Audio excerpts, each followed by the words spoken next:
Hi guys, and welcome back to another week of What's for Dinner. We had some delicious food this week. I'm glad you've joined in. Hopefully you'll see something that looks good to you or inspires you. You might want to cook it yourself. Let's just jump right into all the dinners we had this week.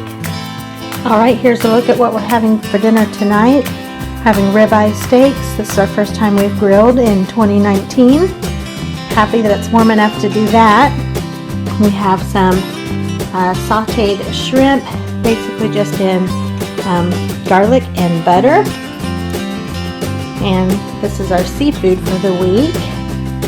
So good. And then a side of mushroom spatzel. My husband James loves this. It's kind of a German egg noodle. This one is a bagged product from Aldi. The first time to try it, I sampled it. Tastes really good. And then a salad on the side. And these are toppings I have on my salad. I always have French fried onions and croutons. And then I'm trying the maple bacon pecan pieces with dates and apples, and the real maple flavored bacon pieces. And they are really good. I've had a few salads with that so far. So those are making the salad taste extra yummy. And so there is a look at what we're having for dinner tonight. Alright, we're getting ready to put together tonight's dinner. We're having chicken gyros. We're going to use these white Greek style pitas. They're super soft. I got these all marked down, as you can see.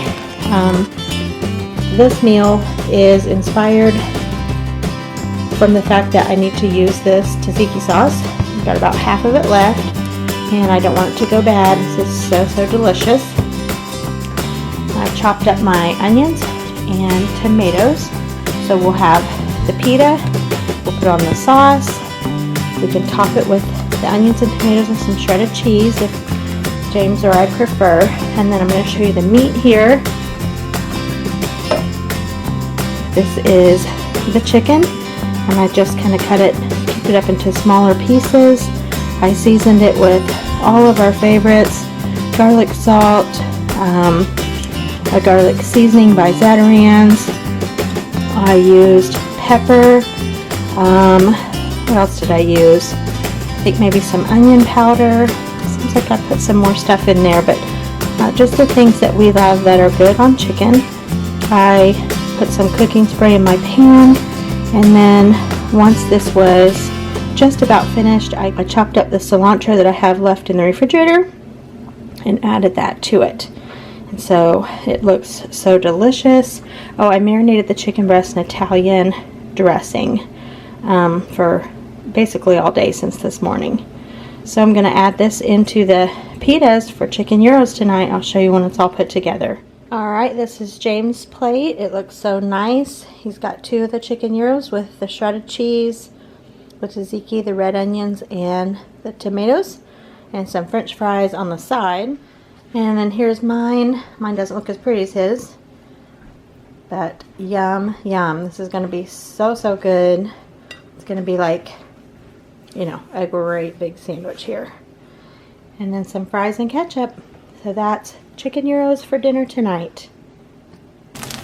Alright, have you ever had potato cakes before? It's probably a southern thing, possibly, I'm not sure. But what these are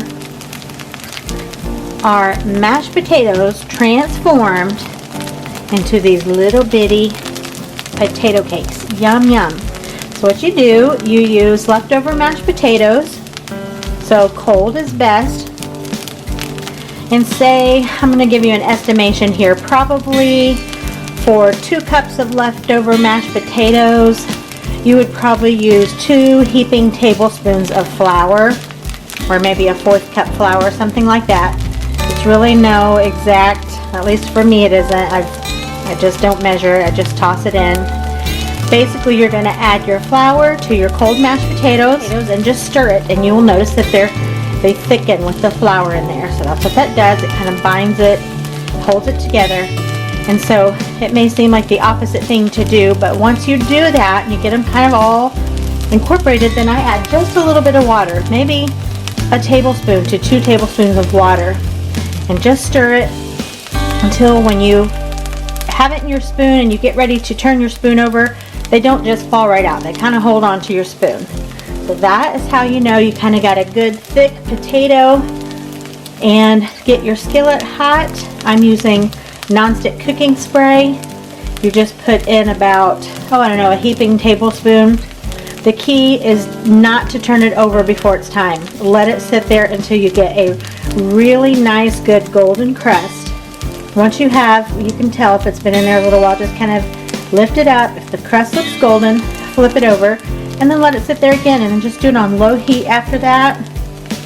And basically your potatoes are just warming through. They're getting a crust on the outside. So good. You can flavor them with cheese and various things. I usually add some salt and pepper because we like ours pretty simple. And they're just so good. So good. I like to have extra mashed potatoes just so I can make these every now and then. So that is a side dish we're having tonight. Here is what we're having for dinner tonight. It's the first time for us to try tikka masala. Alright, I found this tikka masala sauce at Aldi, and we've never tried it before. We've never tried tikka masala at all, so I thought, well, it was like $1.99 or something. Not a huge deal if we didn't like it, so I tasted it before I put it over the chicken, and I knew we would really like it.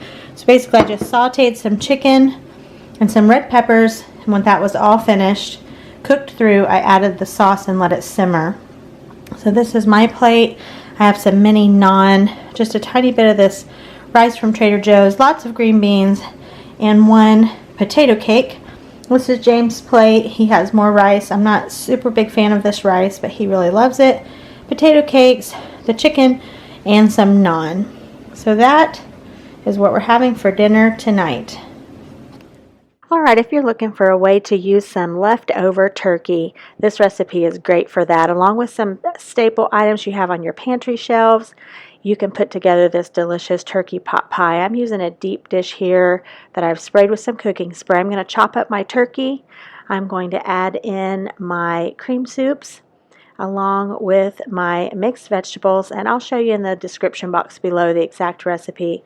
This is so good. It's an easy one to put together. Alright, here's a look at my beautiful turkey pot pie. My camera battery died, so I wasn't able to show you much more than what I did until now.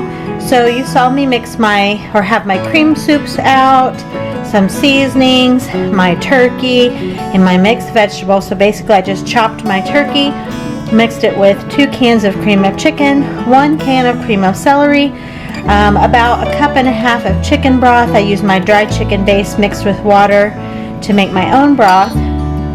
Mix that all together, and then the topping is 1.5 cups of self-rising flour, 1 cup of milk, and butter. You can either melt your butter and mix it in or just dot it on top. Today I just dotted it on top, and I want to show you, I'm a big recipe book fan, cookbook fan, and so this is one I've had for years and years, and it's handwritten recipes that I've all written in there myself.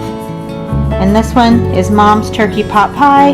This is my mom's recipe. This is the one I follow every single time, and I love it. So I might show you some more out of this cookbook. I'm sure I will, but I think all recipes have a story, and you may not know the story behind every recipe that you make, but if you do know the story, tell the story, because food is really what connects us. We make memories with food. It's a language that everyone speaks, and so this recipe is one that I grew up eating. Mom would always use, and still to this day, if she has turkey left over, this is what she'll make. And so it is a crowd pleaser. Now this is a lot in this pan, that's why I use this pan. I have more than 1 pound of leftover turkey. I have more vegetables than it calls for, but like I said before, I'm kind of a method cook. Basically, you want meat, you want vegetables, you want enough gravy or sauce to kind of, make it feel the right consistency. You don't want it real dry. And then you need your topping. So this, I made a little extra tonight because I'm feeding plenty.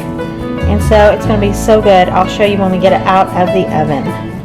And here's a look after we've all kind of been diving in, dishing some out. This was amazing.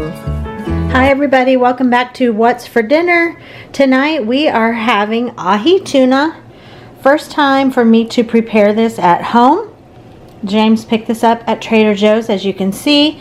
And if you're watching my channel regularly, you are seeing a seafood meal about once a week. That's our goal. So we are trying for Tuesdays to have seafood. So James usually goes to Trader Joe's on Tuesday or Monday and picks something up. So he picked up this ahi tuna. I think I'm going to just do a pan sear on high heat, maybe 3 to 4 minutes on each. Key, I guess, is to not overcook it, so I want to be careful not to do that. I'll probably just put some spices. I looked up for a recipe and found a blackened ahi tuna, so I think I'm going to use some of those spices. I can tell you about those after I make the final decision on what I'm using. I'm going to cut up this lemon, and I have some zucchini that need to be used. I think I'm just going to saute these up with some onions maybe, and I have some leftover rice, also from Trader Joe's. I think James will have that. And we are also going to have this lobster bisque from Costco. I have 2 of these. I'm just going to go ahead and heat it all on the stove top in a kettle, and there'll be leftovers for tomorrow, plenty, maybe even leftovers for the next day. But I want to go ahead and just heat it all up on the stove top, and so we will be having that. So seafood tonight around here.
Alright, here is the ahi tuna all seared up and ready to go.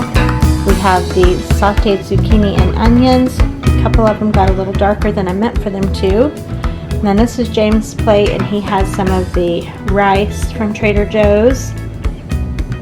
And then here's a look at our lobster bisque.